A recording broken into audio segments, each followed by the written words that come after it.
Good evening and welcome to Sunday Politics on Trust TV, your platform for in-depth conversations on politics, policy and governance. I am Hamza Idris. Tonight, amid growing concerns over the spike in insecurity in the north, occasioned by the resurgence of Boko Haram, Lakurawa and other terror groups killing people in the northeast, north central and northwest, the northern governors at a meeting in Kaduna called for a review of the current security architecture in the country due to its failure to halt the killings in the region. The group also viewed its stance in favor of the state police proposal, describing it as panacea to addressing the lingering security issues in the country. These resolutions are coming on the heels of fresh attacks in 4 local government areas of Benue State, allegedly by foreign herders and suspected Jukun militants, leaving 23 persons dead. President Bola Tinubu has recently asked for a fresh blueprint from Nigeria's intelligence chiefs in the wake of deteriorating security situation in the country. On Sunday Politics Night, we engage a former retired police chief, AIG Wilson Inalegwu, to dissect the northern governor's demand and the failing security strategies. He will also share his thoughts on the reported infiltration of foreign mercenaries allegedly disguising as herders, why they are proving difficult to be contained, and what our security agencies must do immediately. AIG retired, welcome to our program. Yeah, it's a pleasure for me to be here. Good evening. Thank you very much, yes. Yeah, but before we delve into the conversation proper, here are some major developments in the polity. The Nigerian Army has arrested at least 12 persons in connection with acts of terrorism carried out by a breakaway group of the Boko Haram insurgents known as Mahmouda, which reportedly occupied the Kainji Lake National Park. The group had before now allegedly maimed, exploited, terrorized, and took advantage of residents of neighboring border communities in the Baruten and Kayama local government areas of Kwara and Borgu local government area of Niger State. The general officer commanding 2 divisions, Obina Onabugu, who visited the camps in Kayama and Baruten local government areas, reportedly got first-hand information about how the officers and men are faring, as well as to get updates on the operations disclosed this on Saturday. According to the GOC, the 12 suspects arrested were picked up by the military at various locations in its raid of the Kainji Lake National Park and the border communities. He said the counter-insurgency operation, codenamed Park Strike 4, is meant to flush out the terrorists and clear the Kainji Lake National Park of all criminal tendencies. And elsewhere, former First Lady Dame Patience Jonathan has reaffirmed her intention not to return to Aso Rock Villa. This was as she declared her intention to campaign alongside the First Lady, Senator Oluremi Tinubu, ahead of the 2027 general elections. Speaking while acknowledging the daughter of President Bola Tinubu and Iyaloja General of Nigeria, Folashade Tinubu Ojo, at an event in Abuja on Saturday, the former First Lady endorsed the principle of rotational leadership in the country. According to Patience Jonathan, and I quote her, "I was supposed to call her first, that is the Iyaloja, but I saved her for last. The daughter of a wonderful president, the president of Nigeria, the one and only we believe in, President Bola Tinubu. Iyaloja, thank you for standing with women because these are your women. Carry them along. They are with you all the way. We are with you, not shaking. There is only one president at a time. We don't have 2 presidents. I am outspoken and I don't like something, I will say it. But if I like something, I will die for it. I believe in one president. I believe in turn by turn. When it is your turn, I will support you. When it is not your turn, step back so that the country can move forward." End of quote. She insisted that rather than return to Aso Rock, she will support the First Lady Remi Tinubu and her husband. That was the First Lady. Well, viewers, you will also get the opportunity to contribute to the program when we open our telephone line in the course of our conversation with the retired AIG. Once again, welcome to the program. Thank you so much. I will start with the last tidbit. I think she wrote a poem, you know, the First Lady. We are not a politician. But then, you know, the truth is many people think, especially because of the, reservations about President Tinubu. They think that, of course, it will not be a good sell to have a candidate from the north in 2027. So people are now, beaming their radar along the head of Jonathan that, okay, if the north will go for Jonathan, the tendency is that they will snatch power from. Now here we are, the first lady, the almighty Patience Jonathan, saying that, look, she's going to campaign for Tinubu. Can we say this is the close of a chapter? Well, with Nigerian politics, you never can tell. Yeah. Because that's a view. But, our political system is very dynamic, very fluid. You don't know what can happen. But I think she spoke the way she usually do. And she's blunt all the time. Yeah, she's blunt. And I think it's good to speak your mind. I think she's known for that. But with Nigerian politics, 24 hours is a long time. It's a long time. And she can maybe she can change. If maybe a big woman from the north, if they pay her visit in Otoke. 24 hours is a long time because of the dynamism in our politics. Yes, but of course, I know, as I said, you are not a politician. What is your take of all these things happening in the political firmament of Nigeria? Look at the massive defection all over. Look at almost every other person is now endorsing Tinubu at a time when, let me say, the poor is really not in tune with what is happening up there. Well, I see people, I think it's a new trend. I think you're right. And it's difficult for one to understand. But I think if they have congenial reasons to decamp, that's their business. So but it's difficult to understand why it is happening. And then so many things, a lot of water under the bridge. Yeah. Which since I'm not a politician, I'm not a registered member of any political party. An eminent Nigerian. But it's difficult to understand that the shifting. And then it's better there are no political parties. Because if you get you get an election under a political party, and when you just feel like, and you just dump that party, and then overnight, something else is more attractive elsewhere, you move there. For me, that's what I think, but I think it's always good for, but politics, you've got to service, if you have your followers, and you are somewhere, you are not able to take care of them, maybe it's a problem. You move to where, like I think somebody said that, look, I'm a speaker, but it's better I go so that I can take care of my constituents. So I think it's about interest. Yeah, and very funny, yes, you're already a politician. Maybe we'll go and contest AIG. You don't see police. We have only one police officer as a politician in this regime. Why? Just one. Is it the training? But it's like the military, they are more amenable to shifting to the political distance than the police. A policeman does not like anything that will drag him too much. He will not, a policeman likes to go. So you don't have interest maybe to go into politics? No. I would have registered. I'm never. You see, former governor, it's Sunday politics. So our program is about politics. No matter what, we bring the politics in it.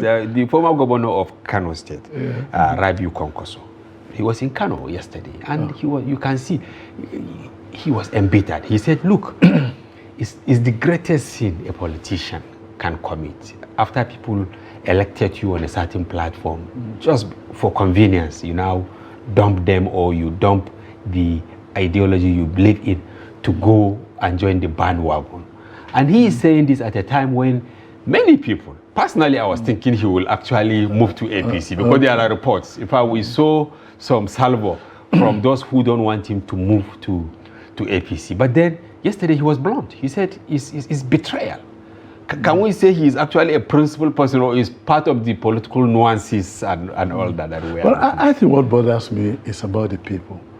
If we can give them good life, if they're, for the civil servants, if their salary can take them home, not before the end of the month you are looking for food to eat, you can pay your children's school fees. I think if I must be an advocate for anything, it's better condition of service and the wages that can't take care of at least a family of 4 or 6, a man and his wife and 4 children, I look beyond that. So whatever the somersault they are doing, let them not leave the talakawas behind. Yes. I think that's very critical. If they can do that, let them go about with their somersaulting. That's the beauty. I think they enjoy it. Yeah, and you know, Kwankwaso's former ally now stands for the national chairman of the APC. It's like he was unperturbed because he earlier said that, look, if Nigerians want one-party state, APC is there for them. And he sees nothing wrong because China, he mentioned some countries that they have one party. The most important thing is service delivery. So people should stop harassing them that politicians are trooping to APC. Could you also be right in your estimation? Since you say it's about service delivery, you also mentioned that, okay, the poor should also be remembered. Yeah, you see, even I don't really there's anything like a one-party state, because even with that so-called one party, there are different camps. And so if you go into the party, you discover that it is not one. Because when you find the governor could have his own people, his godfather could have his own people. So even what you think as one party, are they really one? Because it's just maybe in name. It's in name, because that is why somebody is looking for, see, if you don't belong to a certain camp, you know, they form different camps, and then come together to form one party. And they seem to follow those lines, unless where their interest is not met. So even if everybody becomes PDP, Labour or party, if you go deep down, they are never one. I don't know if I'm right. Very well, very well. That's why I said you are actually a politician in a way. All right, thank you very much, AIG. Now we are going seamlessly, into our today's conversation, which is rising insecurity, the Northern Governors' demand for a fresh strategy, and then backing the state police. We have a package on this which we will watch together with our viewers, and then I will ask you a question alongside our first tidbit, which is this Mahmuda in Kwara and Niger State. Right. Thank you very much. Yes, viewers, let's have a look at this clip. The meeting underscores the urgency of regional cooperation in confronting deep-rooted challenges and restoring stability and prosperity across northern Nigeria. This mindless act of violence against innocent citizens reminds us of the urgent need to redouble our security efforts and ensure that adequate security measures are vigorously implemented for the safety of our people. The resurgence of Boko Haram activities in some parts of the northeast and the outbreak of violent killings in the north central call for immediate review of strategies and greater synergy between the federal, state, and local security architecture. The chief host, Governor Obasani, urged northern leaders to focus on poverty alleviation, insecurity, education, and agriculture. The fate of millions and the future of the North depend on the boldness of our choices today. Posterity will not forgive inaction. Let us lead with courage, compassion, and commitment to real change. Let me be clear, we have made huge progress on many fronts, but challenges remain. I urge us to hasten the development of a roadmap for addressing issues of insecurity, peace, governance, and development in northern Nigeria.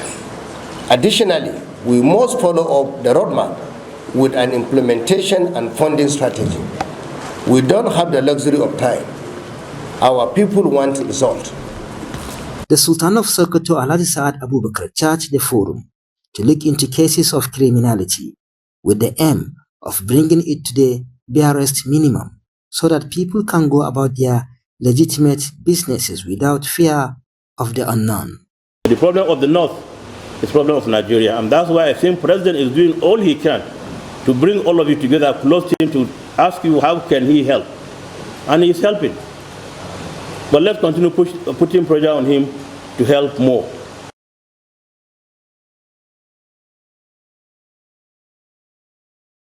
That was Sultan of Sokoto. Let's put pressure on President Tinubu to do more.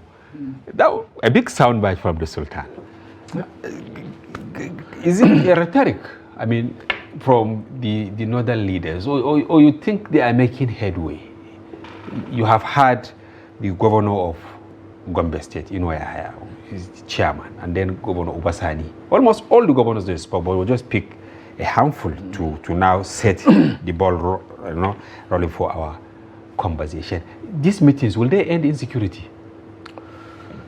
I think if you want to end insecurity, you can, because it's about having that political will, that sincerity of purpose, that you want to end insecurity.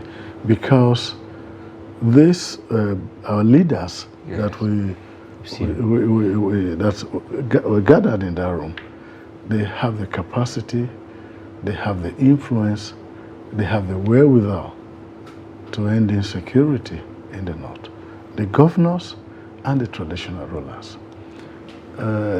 But when you look at it, you may want to do something. You want to do a good farm, but do you have the implements? So I think the challenge that they have is the lack of structure and the lack of understanding what to do. First of all, governance at the local government is nearly non-existent.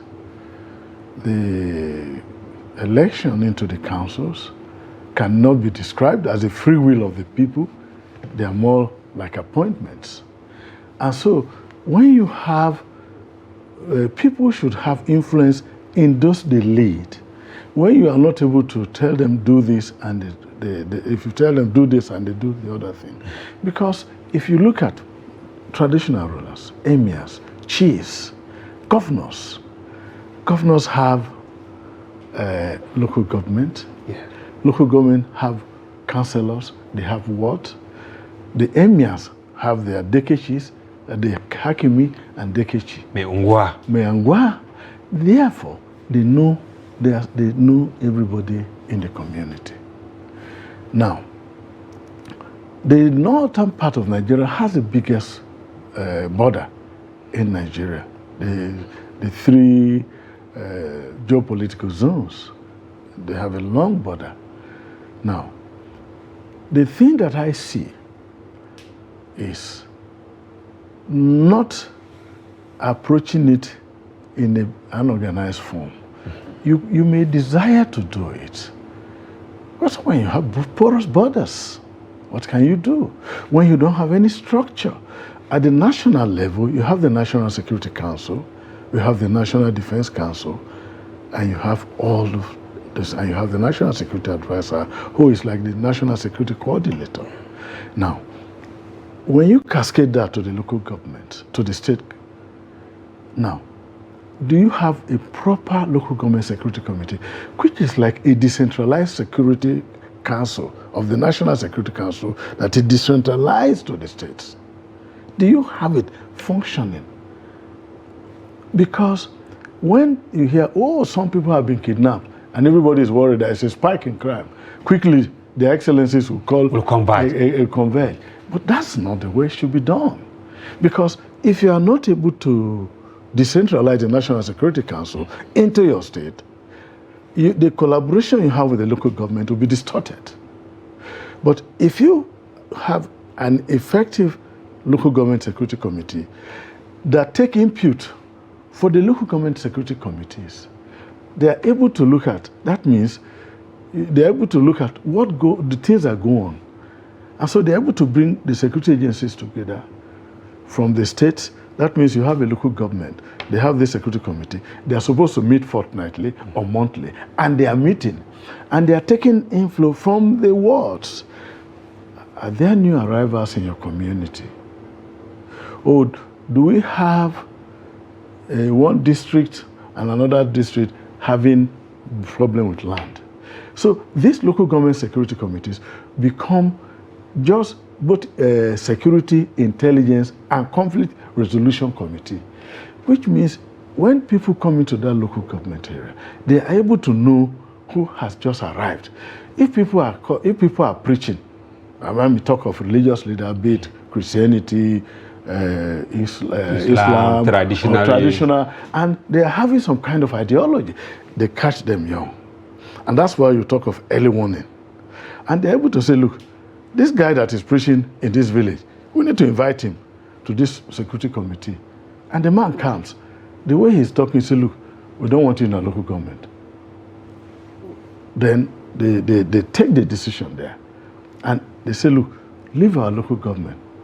And then that report is forwarded to the local government security committee, because the governors are supposed to have either commissioners for security. Some have commissioners of security, some have special advisors security, some have permanent secretary of security. And in this, they're supposed to have people that will take in this in from the local government, that are able to analyze it. And so when you begin to have this free flow, it means you can have the state government having a kind of collaboration and coordination with the federal government and the local government having, it means you can catch them once they are trying to develop, because this local government security committee is also a security, intelligence and conflict resolution committee. So if I understand you, it's like they have the solution in their hands. Yeah. Now taking the request to a foreign land, for instance, saying that, okay, Tinubu should do this for them. But you think that if they can coalesce into a force, the solution is right under their fingertips? Yeah, because you see, like I talked about borders, like where you have these borders, it means the local government security committee is also, will now have the border security coordination committee. 3 local government areas can team that are on the borders, yes, with other and as countries. you said, they have the longest, because you have Sokoto from the northwest. Yes. You pass through Kebbi. You come to Zamfara. You come to Katsina. Yes. You now move to part of Kano, even though not directly a border, but it's 100 kilometers from there. Then you now go to Jigawa, around Megateri. Yes. You have Yobe, which is around Machina. Then you move to Borno, which also shares border with all the and part of Benue, almost 7 or 8, So you've got to understand. And even Adamawa. It's really long. So once you have a kind of border security coordination committee, you are working with the customs, we are working with the immigration, you are working with the border police, you are working with the DSS. The idea of security is not about carrying gun or this. It's not the kinetic approach. It's a kinetic approach. You've got to also because if you use a kinetic, you still go back to non-kinetic. You still go to dialogue. You still go to trying to resolve it. Is the dialogue with the non-state actors who actually doing the right thing for people in the communities? Yeah, no. Now, when you have a local government security committee, who are those that form it? You have the chairman, being the chairman, being the chief security officer. And then most of the time, you have, if there are 3 police divisions, you have the most senior DPU in that local government being a member. You have the DSS, you have the civil defense, you have the immigration, assuming they are in the borders. Now, you also have the traditional ruler, the most senior traditional ruler in that local government. The women, the representative of the Women Association, the representative of the youth, and if you like, Okada. Now, when you have these people under the same roof, you are able, and you are doing it very well with good intention, you are going to begin to see. Then from there, you now say, okay, look, in this, our local government, our one peculiarity is different from the local government. And the state governor is seeing it because the security is receiving brief from his commissioner or wherever, because he's getting this from all the local government. And when they analyze, they're not, okay, look, we're having a problem of land between these communities. It's going to lead to something. Let us proactively deal with it. In other words, we invite the 2 district heads, we invite the other people, we try to resolve it. If we think we can't resolve it, we set up a commission of inquiry. That's a response. And now when you have that response, you are able to deal with it. So the local government security committee can become, like I said, your early warning. They tell you what is going to happen. And then we now have even the ECOWAS early warning and response system, which Nigeria has a headquarters. And this has cascaded to other states on the West Coast. So you begin to use the instrument of ECOWAS, like these people who are crossing. Yes, you can come. There is a free movement, entry and exit. But when you are coming, when you fly to Ghana, if you don't have your passport, they turn you back at the airport. So they're able Despite to have the fact that it's free entry at the moment, but then so it's not it a la carte as they say. So therefore, therefore, when you have our borders, and of course the infrastructure is very poor, and we have a lot of unauthorized entries, but then through technology, to do that. Technology as a force multiplier. Now, do you think the other request by the governor, okay, that we have endorsed state police that we should go, because I just received a message here, somebody saying even that one is actually a wishful thinking, because what kind of state police are you talking about when the country has been militarized in a way? Because what the person is saying is almost each and every state now, they have vigilante, they have civilian JTF and whatever, whether they have arms or they don't have, that there must be a problem somewhere. Yeah, the problem is about the approach. Okay, you see, so it's not the number. Yeah, for instance, the number of vigilantes that we have, that they are being killed mercilessly. Yeah, the problem with vigilante, you talk of oversight, accountability, training. The thing good about vigilante is they have the courage. They are concerned about what is happening. But then if you don't have the right training, if there is no accountability, if there is no oversight, it's easy for you to think that anybody you suspect to be a thief, if you get him, just kill him. And then that you are sowing problem. And that is why even the vigilante, the police embraces it. How do they do it? They say, look, if you are operating your vigilante within a local government, for example, and the DPO should be aware, so that whenever you want to go out, they will give you 2 or 3 police officers, so that they can move with you, because they have training. Going unilaterally. Yeah. So, but they'd like to just go unilaterally. And then the former president, in attempting to address that, try to revive the special constabulary, what we used to call Friday police.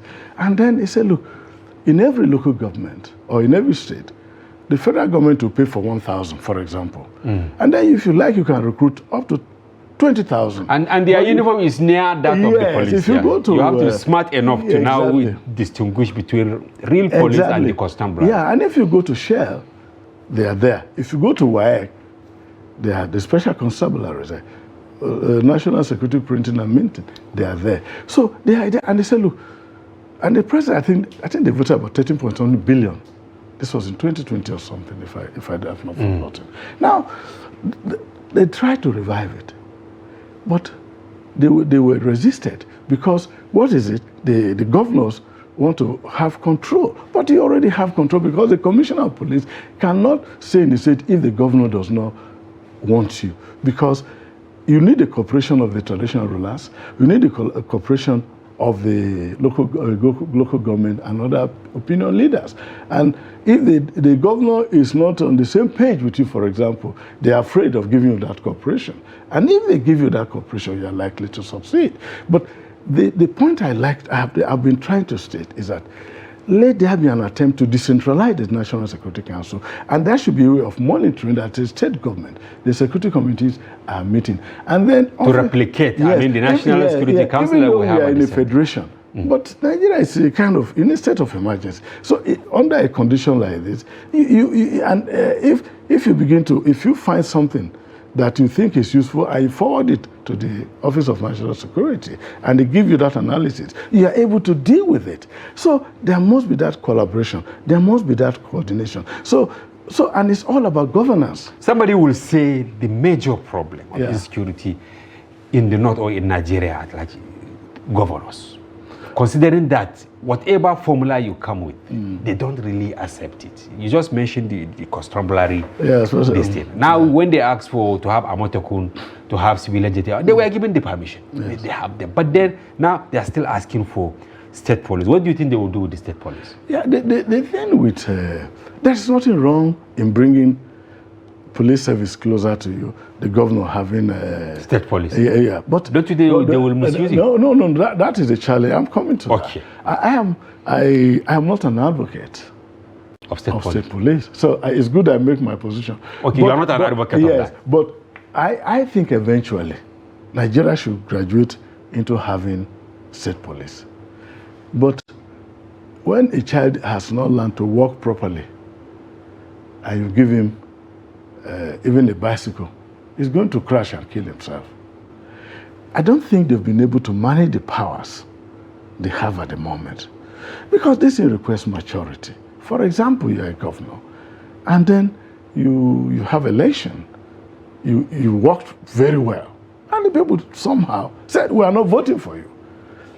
By the time you go, the next 4 years, they will be crying to say they want you. They want you back. So if it were possible to preach, not to talk to the governor, to understand that, look, when you are building a democracy, it requires patience.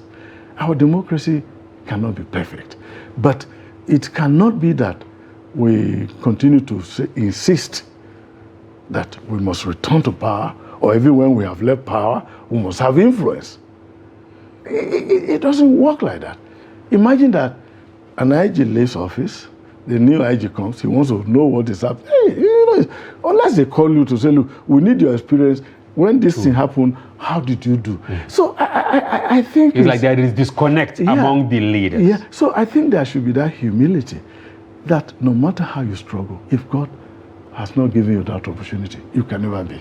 Why are we having more and more groups? Our first tidbit, we quoted the General Officer commanding 2 Division, Obina Onubogu, that he was in Kwara State, yes, where they arrested the so-called Mahmuda. This thing. Why are we having these permutations? I mean, we keep having more and more criminal gangs, and then having field day. Now they have taken over the Kainji National. Already Sambisa, a very long time. I think that Kainji National Park has been a problem for a while. It's not just recent. I think I can say that with authoritative. Based on your experience, yes, in the I think there has been that reports that there are some elements within that enclave, and I think it's good they are acting. You see, one of the things I see is when you are dealing with these issues, we've got to, the primary security agencies, we've got to equip them, especially in terms of numbers, in terms of technology. Police still less than 400,000. Yeah, just not less. New police divisions have been created because, like FCT, it's expanding. And you cannot leave some places unmanned. And you set up a police station. Or some other places there is violence. You need Mopo squadron. You create. Where are you going to get the personnel? The manpower. So, and I think there should be an aggressive recruitment. Because if you have that aggressive recruitment, and you make up the numbers, and you give the training, you are likely to achieve something. Because the situation that we have today is that the numbers are not there. And task forces have been formed. New security agencies, I should say, have been formed. But my concern, AIG, I am really worried. Yeah. I don't have the numbers, but I know if you are to maybe do a roll call or ask people to just post somewhere an opinion poll, people who have degree or NCE or they graduated from polytechnic or secondary school that are qualified to be taken into these security agencies, yes, you will have more than enough. Why is it difficult to employ? I think it's about funding. It's about funding. But look at the budget. Yeah, but the budget is there. But what I think needs to be done, I think government should scale down on these task forces. Like Operation Safe Haven in Jos. I'm told it's been there for nearly 15 years. Why not the money for such task forces? Because they guzzle a lot of money. So why not give some to police, to military, so that they can, you can increase the manpower for the police, for example. You make funding available so that in a division that has establishment for 400 should have at least 250 if they can't have that 400. Establishment Because is what should be provided. You think now where you should have 400, maybe they have like 200? Or even less. That's the truth. The situation, in fact, it could have been worse because it happened. What is your take? It gets to a point that you begin to wonder that and that is why anybody who say you want to, you are happy because you don't have the number. And you believe that if government can scale down on expenses, cut expenses, things that maybe the politicians to say, okay, let's sacrifice our packs, maybe from the ministers, House of Assembly, because it takes a lot of funds to sustain a member of the State Assembly. Yes, that is true. I agree with you. But something like this, task forces in the Niger Delta, in this, if it is for increase, what do you call them, Nigerian Navy money. If it is to police the communities and everywhere, increase police budget, expand the envelope so that they can have more money. What I think they need to do, this 10,000 per year, of course, I don't think they've achieved the 10,000 per year because they have been back and forth in the family. Fighting, even in-house within the police. There is a back and forth in the family. Are you worried that police cannot put his house together? No, I think they've overcome that now. Sure. So, but when I think we are not having problems there. They are not having problems. But why can't they recruit them? Yeah, no. I mean, some 2-3 years ago, not now, 3-4. There were issues in the family. But I think it's over now. Yes, it's over, and so that created a backlog. But I think even the 10,000, if they can make it 30,000 per annum. Per annum, do it, and look at retired officers who have requisite experience, qualification to train, and you can use part of the schools, NYC orientation camps when they are not there, and you train, and then when they work, you bring them retrain, get the numbers, and then so that, because the police has primacy. And I think the Nigeria police has the competence, and I say that with pride, because the forensic of the Nigeria police is well developed. I think the GIS, the German group, did a lot of training, and then those trained have cascaded this knowledge, and some equipments were provided. Almost in every zone, you have this Sequoia, Toyota that are used we have forensic equipment in those vehicles. So there is competence in that area. And in terms of cyber, the police is developed. Finally, before we open our telephone line, do you think it's possible to take the military back to their barracks? Can police, with the, divergent parts of insecurity bedeviling the country? Because all sorts of crimes now. Do you think the police and maybe the civil defense by extension, then custom and immigration, they can police Nigeria so that the military can now start taking care of our borders, taking care of external aggression? Why do you have the police mobile force, the MUPO? They're supposed to be strike force. Yes, they are. So the first thing you do, you begin to improve, expand the number, and increase the professionalism in that department. And then they are there. Then with the conventional police, increase the number. And then you begin to emphasize accountability. In cases of discipline or misconduct, they are expeditiously dealt with so that once you are there, you are accountable.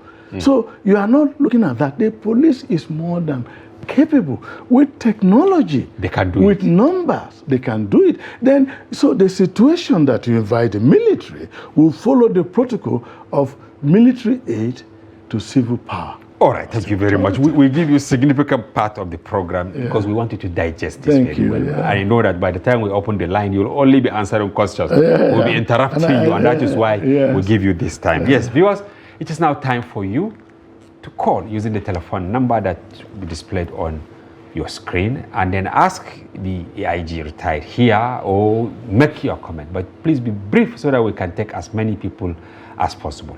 How can the northern governors address the teething security challenges bedeviling the region? Over to you as we await your call. Before the first call comes, I want you to quickly say something. Do you believe that we have foreign herders in Nigeria? Or is just an alibi to protect some groups? Because sometimes when they parade some of these criminals, you see that they are actually our sisters, our brothers, and all that. Yeah, the fact that there are foreign elements cannot be discountenanced. You agree? There should be some sprinkling, not in that like, but you know that the headers from other countries cross the borders because when foliage, because of climatic conditions, they come. In search of pasture. In search of pasture. All right, we have our first caller. As I said, we'll continue to interrupt you. Hello, who is on the line? This is S.O. calling from Cross River State. Say your name again, please. S.O. calling from Cross River State. Okay, we are happy having you on Sunday Politics. Let's have your take. Yes, confirm if you are hearing me, Mr. Hamza. Thank you very much. We're happy having you. Okay. Good evening to you, Pani. DIG is greeting. Good evening. Yes. Yeah, thank you. Good evening to Steve viewers. Yes, our AIG will say Inalegwu. Yes. Yes. The issue of state police, we must be very careful with it. I am not a proponent of state police. Just like the AIG. Because every of our institutions that is in the concurrent list that state governors are managing, they have abused it. So we must be very careful. This is a very strategic area, security. We shouldn't plunge ourselves into another crisis. Now, if you look at the numbers of policemen that is actually with VIPs, it is a very big concern. At this critical moment that we are facing security, that the numbers of policemen are not enough. What are they doing with them?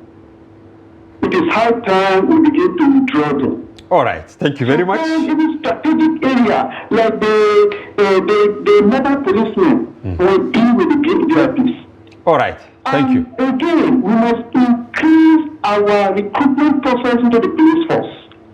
All right. I think if you can do that, it will go a long way to actually correct some of these things. Thank you. It's a national emergency. All right. And like in the case of the period of war, we must not benchmark our recruitment process. It should be a continuous one. All right. Just like as happened during the military, during the Civil War. Thank you very much. So much. Thank you. Coming from Cross River State. It's like he's in tune with what you Yeah, saying. I mean, it's in alignment, you're right, with, in terms of provision of security of VIPs. Of course, there are categories of VIPs that you have to provide. Of course, and it's said that all over the world because we have trouble. We don't see the number. Yeah, you see, it shouldn't be abused. At least if you're an employer of labor, you employ more than 100 or 200, you provide stability for your community, and then you have a threat for a particular period. You could be provided, but people with questionable. They are also given. So no, I'm not saying that. I say there should be proper screening. All right, in terms of okay, giving the the cover for VIPs. So okay, we have another caller. Yes, hello, welcome to the program. Hello. Yes, hello. Hello, thank you very much. Yes, my name is Abubakar Usman Jimeta, calling from Yola, Adamawa State. Okay, you are welcome to the program. Yes, sir. I have a question for your guest. My AIG Wilson, yes.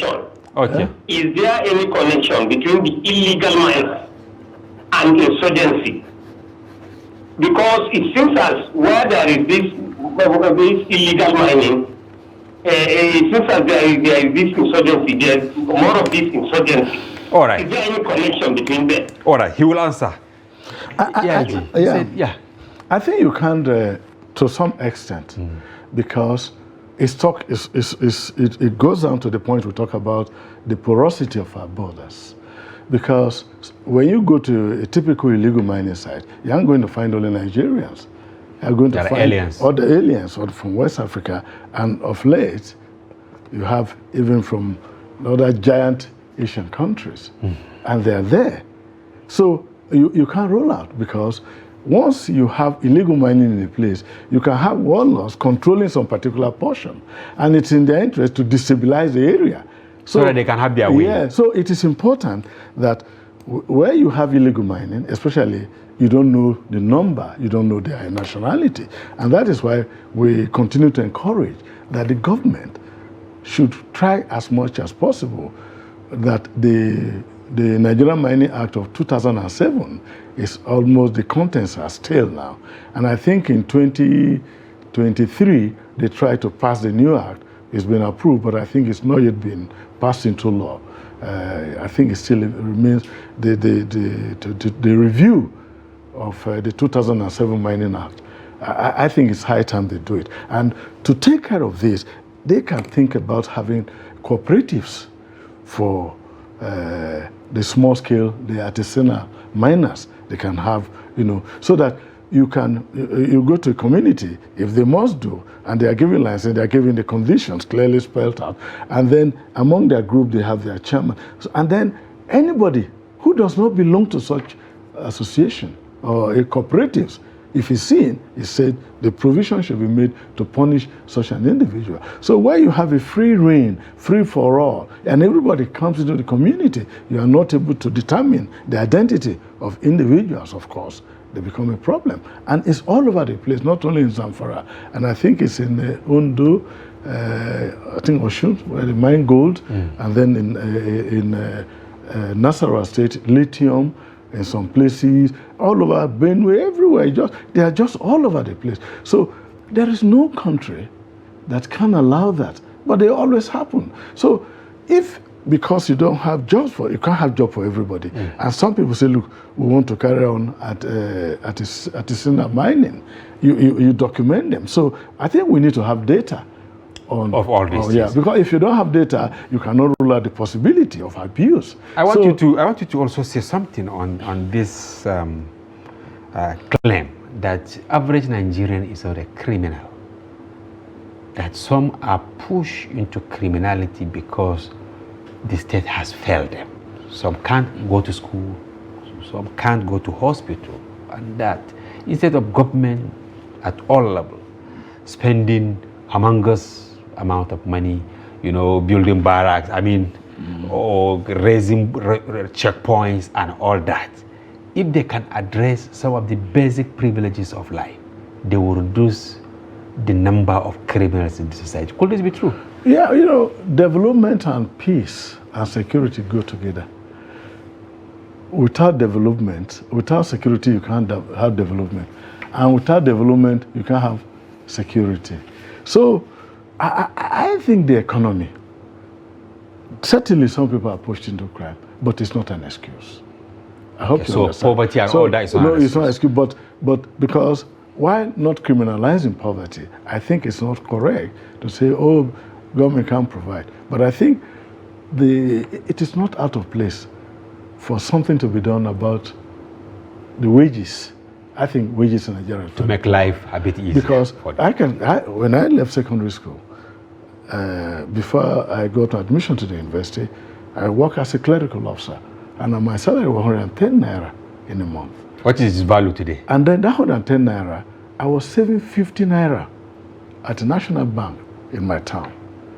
And the 46 naira left because my rent was 4 naira, transportation cost 2 naira. So government should do cost of living analysis. So we should have wages. Living wages, not salary. So Finally, I think government should not think of, oh, we are just giving minimum. I think there should be cost of living analysis. All right. Because when you do that, you are able to pay salary that will make meaning to the population. All right, thank you very much, AIG Wilson Inalegwu, for coming to the program and for your informed perspective on these serious issues. We hope to have you some other time. Thank you, it's a pleasure. And viewers, that is a wrap on today's package of Sunday Politics. Join us tomorrow for Daily Politics on Trust TV. Before then, bye-bye from here. I am Hamza Idris.